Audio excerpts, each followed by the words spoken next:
What are the 2026 Medicare costs? Your premiums, your deductibles, your coinsurance, your copayments, and of course, good old IRMAA. Well, today I'm going to go through all those numbers for you so you have a good idea in case you haven't already seen the information.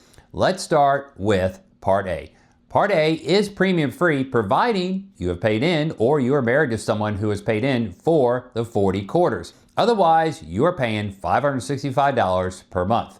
The Part A deductible will be $1,736 for days 1 to 60. That is your benefit period. If you stay longer than 60 days, then day 61 to 90, now you're paying $434 per day. And then day 91 to 150 is $868 per day. And after day 150, guess what? You're on your own unless you have a Medicare supplement or Medicare Advantage. Part A skilled nursing is $0 per day for the first 20 days. Then it is $217 per day, days 21 to 100. After day 100, again, you are on your own unless you have a long-term care policy or qualify for Medicaid nursing home assistance. Part B, the premium will be $202.90 for 2026. The Part B deductible will be $283 for the year. Then, of course, you have your 20% coinsurance unless you have a Medicare supplement. Now, if you do have Medicare Advantage, other than having to pay the Part B premium, what you will pay for Part A services and Part B services is going to be different. So you need to check your plan's evidence of coverage or summary of benefits to know what you are responsible for.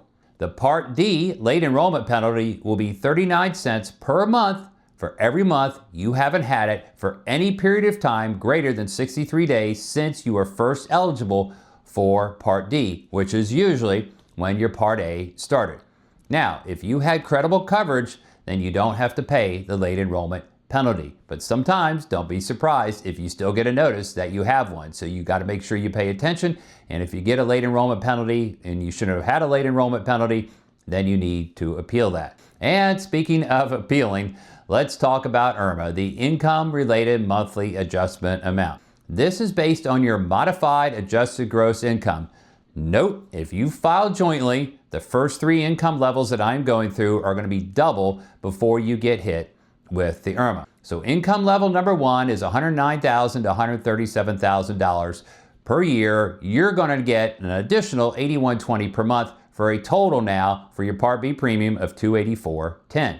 The next income level is $137,000 to $171,000, and that's going to be an additional $202.90 per month, now for a total of $405.80.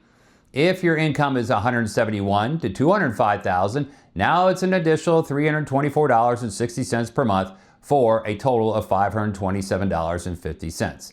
Then, if your income is $205,000 to $500,000, you get an additional $446.30 per month for a total of $649.20. For joint, then it's going to be $410,000 to $750,000 before you get that adjustment. If your income is $500,000, $500,000 or higher, you get an additional $487 per month for a total of $689.90. And if you're a joint, then it is $750,000 or greater. And those premium amounts are per person, not per couple, if you are filing jointly. So, who says the rich don't pay their fair share? And yes, you can appeal the IRMAA for things like reduced income, a work stoppage or reduction, or marriage or divorce. So if you get hit with IRMAA, you may have a way to get out of it. So make sure you look into appealing that. One of my short videos I did a while back was one of my clients who got hit with the IRMAA, and I told him he had to go in and appeal it, and he did, and it was granted, and it saved him over $3,000 per year by appealing his IRMAA. Well, that's it for today. Those are your 2026 Medicare costs. I do hope you found it beneficial. When you are ready for my help in maximizing your healthcare and retirement insurance coverage and making a wise choice when it comes to all of your Medicare insurance options, and you live in one of the states which I'm licensed in, which you can see right here, then please feel free to reach out to me either by phone or through my contact form on my website. You can also schedule an appointment or ask me to call you. We will have an open and honest conversation about your healthcare needs, philosophies, and budget, and I will do my best to answer any questions or concerns that you may have. And once we determine what's best for your unique needs and budget, I will then enroll you in the plan or the plans of your choice, and of course, be available down the road for your support. To stay up to date and gain more insight on maximizing your Medicare insurance and perhaps your health, then please go ahead and subscribe. And who do you know who may benefit from this info? Please share it with them. I'm Chris Prying, the Medicare analyst. Make it a great day.